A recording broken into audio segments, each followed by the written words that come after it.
ನಮಸ್ತೆ ವೀಕ್ಷಕರೇ, ಆಸೆ ಧಾರಾವಾಹಿಯ ಇವತ್ತಿನ ಸಂಚಿಕೆಯನ್ನು ನೋಡೋಣ ಬನ್ನಿ. ಅದಕ್ಕೂ ಮುಂಚೆ ನಮ್ಮ ಚಾನಲ್ನ ಸಬ್ಸ್ಕ್ರೈಬ್ ಮಾಡ್ಕೊಳ್ಳಿ. ಈ ವಿಡಿಯೋ ಇಷ್ಟ ಆದರೆ ಇಲ್ಲಿ ರಂಗನಾಥ್ ಅವರು ಮೀನಾ ಅವ್ರ ಮನೆಗೆ ಬಂದಿದ್ದಾರೆ. ಮನೇಲಿ ಬಂದು ಮಾತಾಡ್ತಿದ್ದಾರೆ. ನಿಮ್ಮನ್ನು ಕೈ ಮುಗಿದು ಕೇಳ್ಕೊತೀನಿ, ನನ್ನ ಮಗನಿಗೆ ಯಾರು ಕೂಡ ಶಾಪ ಹಾಕಬೇಡಿ.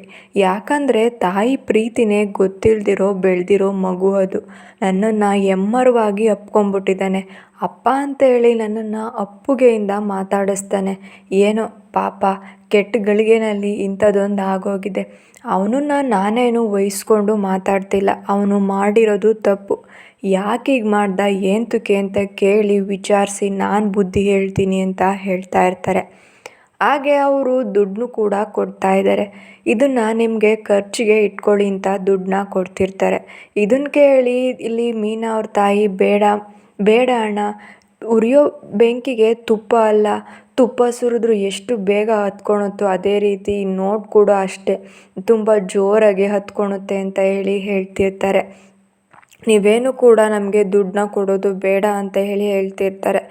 ಆಗ ರಂಗನಾಥ್ ಅವರು ಬೇಜಾರು ಮಾಡಿಕೊಂಡು ಅಲ್ಲಿಂದ ಹೊರಟೋಗ್ತಾ ಇದ್ದಾರೆ. ಯಾಕಂದರೆ ಅವ್ರು ಯಾರೂ ಕೂಡ ಇವ್ರ ಮಾತನ್ನು ಕೇಳ್ತಾ ಇರೋದಿಲ್ಲ. ಆದ್ದರಿಂದ ಅವರು ಕೂಡ ಅಲ್ಲಿಂದ ಹೊರಟೋಗ್ತಾರೆ. ಇನ್ನೊಂದು ಕಡೆ ಇಲ್ಲಿ ಮನೋಜ್ ಅವರು ಕೆಲಸ ಮಾಡ್ತಿರೋ ಹೋಟೆಲಲ್ಲಿಗೆ ಅವ್ರ ಹಳೆ ಪಾರ್ಕ್ ಫ್ರೆಂಡು ಬಂದಿರ್ತಾರೆ. ಏನು ಬ್ರೋ, ಆ ಪಾರ್ಕಲ್ಲಿ ಕಾಣಿಸೋದೇ ಇಲ್ಲ, ಎಲ್ಲೋಗ್ಬಿಟ್ರಿ ಅಂತ ಕೇಳ್ತಿರ್ತಾರೆ. ಇಲ್ಲ ಬ್ರೋ, ನಾನಿಲ್ಲಿ ಕೆಲಸ ಮಾಡ್ತಾಯಿದ್ದೀನಿ ಅಂತ ಹೇಳ್ತಿರ್ತಾರೆ. ಸರಿ, ಹಾಗಾದರೆ ಫೋನ್ ಮಾಡಿದ್ರೆ ಫೋನೇ ರಿಸೀವ್ ಮಾಡಲ್ಲ, ಬ್ಲ್ಯಾಕ್ ಲಿಸ್ಟಲ್ಲಿ ಹಾಕಿರ್ತೀರಾ, ನಂಗೆ ನನ್ನ ದುಡ್ಡನ್ನ ಯಾವಾಗ ವಾಪಸ್ ಕೊಡ್ತೀರಾ ಅಂತ ಕೇಳ್ತಿರ್ತಾರೆ. ಕೆಲಸ ಆದ ತಕ್ಷಣ, ಸಂಬಳ ಬಂದಿದ್ದ ತಕ್ಷಣ ಕೊಡ್ತೀನಿ ಅಂತ ಮನೋಜ್ ಅವರು ಹೇಳ್ತಿರ್ತಾರೆ. ನಾನು ನಿನಗೆ ದುಡ್ಡು ಕೊಟ್ಟಿರೋದು ಸಂಬಳದ ದಿನ ಕೊಡಿ ಅಂತ ಅಲ್ಲ, ನನಗೆ ಬೇಕಾದಾಗ ಕೊಡಬೇಕು ಅಂತ ಹೇಳ್ತಾ ಇರ್ತಾರೆ. ಹಾಗೆ ಅವರಿಬ್ಬರು ಕೂಡ ಮಾತಾಡ್ತಾ ನನ್ನ ಅಡ್ರೆಸ್ಸು, ನನ್ನ ಫೋನ್ ನಂಬರೆಲ್ಲ ನಿಮಗೆ ಹೇಗೆ ಗೊತ್ತಾಯಿತು ಬ್ರೋ ಅಂತ ಕೇಳ್ತಿದ್ದಾರೆ. ನಿಮ್ಮ ಆಧಾರ್ ಕಾರ್ಡ್ ಕೊಟ್ಟಿದ್ದೀರಲ್ಲ ಅಂತ ಅವರು ಪಾರ್ಕ್ ಫ್ರೆಂಡ್ ಅವರು ಹೇಳ್ತಾ ಇರ್ತಾರೆ. ಸರಿ, ನಿಮ್ಮ ಹೋಟೆಲಲ್ಲಿ ಏನೇನಿದೆ ತೊಗೊಂಬನ್ನಿ, ಎಲ್ಲ ಒಂದೊಂದು ಪ್ಲೇಟ್ ಅಂತ ಹೇಳ್ತಾ ಇರ್ತಾರೆ. ಎಲ್ಲದನ್ನೂ ಕೂಡ ಒಂದೊಂದು ಪ್ಲೇಟ್ನ ತರಿಸ್ಕೊಳ್ತಾನೆ. ಆಮೇಲೆ ಎಲ್ಲ ತಿಂದ್ಬಿಟ್ಟು ಬಿಲ್ನ ಕಟ್ತೆ, ನೀವೇ ಕಟ್ಟಬೇಕು ಬ್ರೋ ಅಂತ ಹೇಳ್ತಾ ಇರ್ತಾರೆ. ಓನರ್ ಕೂಡ ಅಲ್ಲಿ ಬರ್ತಿದ್ದಾರೆ. ಏನ್ರಿ ಮನೋಜ್, ನಿಮಗೆ ನೀರು ಕುಡ್ಸೋದಲ್ಲದೆ ನಮಗೂ ಕೂಡ ನೀರು ಕುಡ್ಸೋಗ್ತಾ ಇದ್ದಾರೆ ಅವರು ಅಂತ ಕೇಳ್ತಿರ್ತಾರೆ. ಇಲ್ಲ ಸರ್, ನಾನೇ ಬಿಲ್ ಪೇ ಮಾಡ್ತೀನಿ ಬಿಡಿ ಅಂತ ಮನೋಜ್ ಅವರು ಹೇಳ್ತಾ ಇದ್ದಾರೆ. ಇನ್ನು ರಂಗನಾಥ್ ಅವರು ಮನೆಗೆ ಬಂದಿರ್ತಾರೆ. ಇಲ್ಲಿ ಮನೆಗೆ ಬಂದು ಸೂರ್ಯನ ಆಚೆ ಕರಿತಾ ಇದ್ದಾರೆ. ಸೂರ್ಯ, ಬಾಯಲ್ಲಿ ನಾನು ನಿನ್ನನ್ನು ಹೇಗೆ ಬೆಳೆಸಿದ್ದೀನಿ ಹೇಳು, ತಪ್ಪು ಮಾಡಿದ್ರೆ ನೀನು ಅವ್ರಿಗೆ ತಿದ್ದಬೇಕು, ಹೊಡಿಬೇಕು, ಅವ್ರಿಗೆ ಒಳ್ಳೆ ದಾರಿನಲ್ಲಿ ತರಬೇಕು ಅಂತ ಹೌದು, ಆದರೆ ನೀನು ಏನು ಮಾಡ್ತಾ ಇದೆಯಾ, ಸಿಕ್ಕಿದ್ದವ್ರ ಮೈ ಮೇಲೆಲ್ಲ ಹೊಡೆದು ಬಡ್ದು ಗಾಯ ಮಾಡಿ ಅವ್ರಿಗೆ ಮನಸ್ಸಿಗೆ ಯಾಕೋ ನೋವು ಮಾಡ್ತಿದ್ಯಾ. ಆ ಮನೆಯಲ್ಲಿ ನೀನೇನಾದರೂ ಹೋದರೆ ಅಳಿಯ ಬಂದ ಅಂತೇಳಿ ಹೆಮ್ಮೆ ಪಡ್ತಾಯಿದ್ರು, ಖುಷಿ ಪಡ್ತಾಯಿದ್ರು, 4 ಜನಕ್ಕೆ ಹೇಳ್ತಾಯಿದ್ರು ನನ್ನ ಅಳಿಯ ಇಂಥವನು ಅಂತ.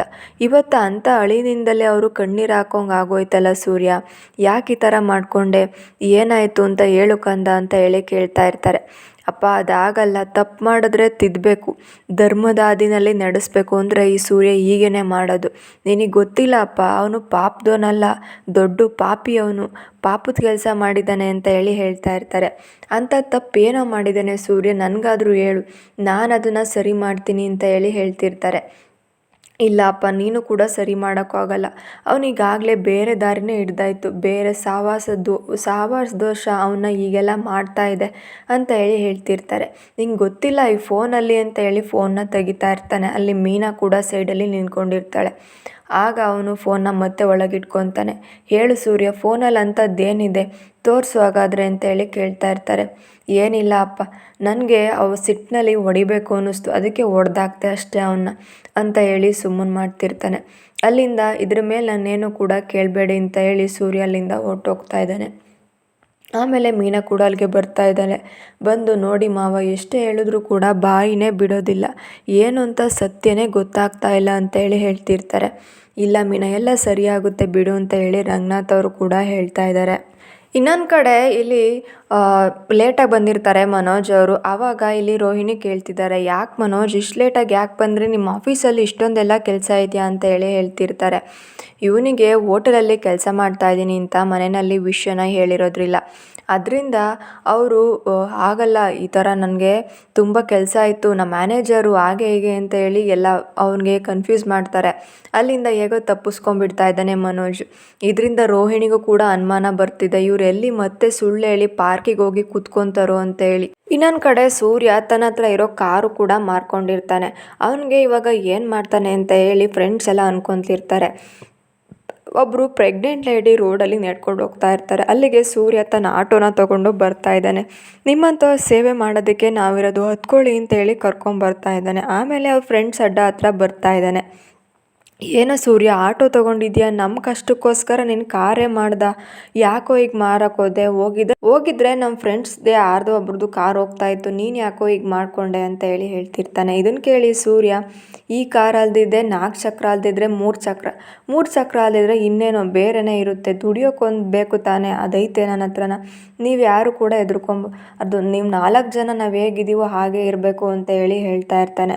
ಇದರಿಂದ ಇಲ್ವೋ ನೀನು ಈಗೆಲ್ಲ ತ್ಯಾಗ ಮಾಡ್ತೀಯ ಅಂತ ಅಂದ್ಕೊಂಡಿರಲಿಲ್ಲ, ನಮಗೋಸ್ಕರ ಇಷ್ಟೊಂದೆಲ್ಲ ನಮ್ಮ ಸಾಲ ಎಲ್ಲ ನೀನು ನಿನ್ನ ಕಾರ್ ಮಾರಿ ತೀರಿಸ್ತೀಯ ಅಂತ ಅಂದ್ಕೊಂಡಿರಲಿಲ್ಲ ಅಂತ ಹೇಳಿ ಸೂರ್ಯಂಗೆ ಹೇಳ್ತಾ ಇರ್ತಾರೆ. ಇವತ್ತು ಆ ಹೋಟೆಲಲ್ಲಿ ಯಾರೋ ಒಬ್ಬರು ಬಂದಿರ್ತಾರೆ. ಮನೋಜು ಅವ್ರ ಹತ್ರ ಮಿಸ್ಸಾಗಿ ಸಾಂಬಾರನ್ನ ಚೆಲ್ಬಿಡ್ತಾನೆ. ಅವನು ದೊಡ್ಡ ರೌಡಿ ಆಗಿರ್ತಾನೆ. ಅವನು ಹೇಗೋ ಇಲ್ಲಿ ಕೆಲಸ ಮಾಡ್ತೀಯಾ, ನಿನ್ನ ಈ ಹೋಟೆಲ್ನ ಸುಮ್ಮನೆ ಬಿಡೋದಿಲ್ಲ ಅಂತ ಹೇಳಿ ಅವನಿಗೆ ಆವಾಜೆಲ್ಲ ಹಾಕಿ ಹೋಗಿರ್ತಾನೆ. ಆಮೇಲೆ ಅಲ್ಲಿಗೆ ಓನರ್ ಕೂಡ ಬರ್ತಿದ್ದಾರೆ. ಇಲ್ಲ ಅಣ್ಣ ತಪ್ಪಾಯಿತು, ಹೊಸ್ದಾಗಿ ಬಂದಿರೋ ಹುಡುಗ, ಕ್ಷಮಿಸ್ಬಿಡಿ ಅಂತ ಹೇಳಿ ಹೇಳ್ತಿರ್ತಾರೆ. ಆಮೇಲೆ ಮನೋಜ್ ಅವ್ರನ್ನ ಸೈಡ್ಗೆ ಕರ್ಕೊಂಡು ಹೋಗ್ತಿದ್ದಾರೆ. ಏನ್ರಿ ಮನೋಜ್, ಅವ್ರ ಹತ್ರ ಆಗ ಬಿಹೇವ್ ಮಾಡೋದು, ಅವರು ಕಸ್ಟಮರು, ದುಡ್ಡು ಕೊಟ್ಟಿದ್ದಾರೆ ಅಂದರೆ ಸ್ವಲ್ಪ ಮಾತಾಡ್ತಾರೆ ಅಂತ ಹೇಳಿ ಹೇಳ್ತಿರ್ತಾರೆ. ಸರ್ ನೀವೇನು ಸರ್ ಅವ್ರಿಗೆ ಸಪೋರ್ಟ್ ಮಾಡಿಕೊಂಡು ಅಂತ ಹೇಳಿ ಹೇಳ್ತಿರ್ತಾರೆ. ನಿಂದು ಜಾಸ್ತಿ ಆಯಿತು, ಇನ್ಮೇಲೆ ನಮ್ಮ ಹತ್ರ ಕೆಲ್ಸಕ್ಕೆ ಬರಬೇಡ, ಹೊರ್ಟೋಗು ಅಂತ ಹೇಳಿ ಹೇಳ್ತಾ ಇದ್ದಾರೆ ಓನರು. ನನ್ನನ್ನೇ ಹೊರ್ಟೋಗು ಅಂತ ಅಂತೀಯ, ನಾನು ಸರಿ, ನಾನು ಇಲ್ಲಿನ ತನಕ ಕೆಲಸ ಮಾಡಿರೋದಕ್ಕೆ ದುಡ್ಡು ನನ್ನ ಕೈ ಇಡು, ನಾನು ಹೀಗೆ ಹೊರ್ಟೋಗ್ತೀನಿ ಅಂತೇಳಿ ಹೇಳ್ತಿರ್ತಾರೆ.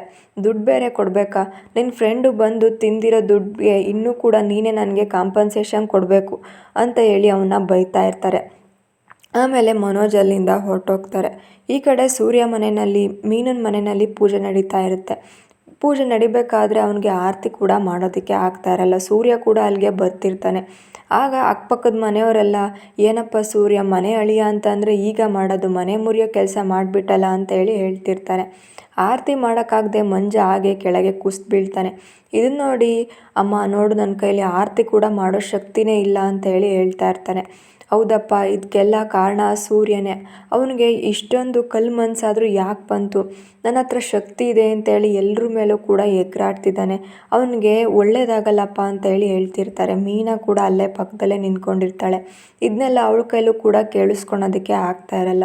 ಅವಳಿಗೂ ಕೂಡ ಸಂಕಟ ಆಗುತ್ತೆ. ಅಷ್ಟೊತ್ತಿಗೆ ಸೂರ್ಯ ಕೂಡ ಅಲ್ಲಿ ಬರ್ತಾ ಇದ್ದಾನೆ. ಬಂದು ಅವನು ಸತ್ಯ ಹೇಳೋ ಸಂದರ್ಭ ಬಂದೇ ಬಿಡುತ್ತೆ. ಇದಕ್ಕೆಲ್ಲ ಕಾರಣ ಏನು, ವಿಡಿಯೋನ ತೋರಿಸಿ ಎಲ್ರಿಗೂ ಕೂಡ ಮಂಜು ನಿಜವಾದ ಬಂಡವಾಳನ ತೆಗಿಬೇಕು ಅಂತೇಳಿ ಸೂರ್ಯ ಅಲ್ಲೇ ನಿಂತ್ಕೊಂಡಿರ್ತಾನೆ. ಇಲ್ಲಿಗೆ ಈ ಸಂಚಿಕೆ ಮುಕ್ತಾಯವಾಗುತ್ತೆ.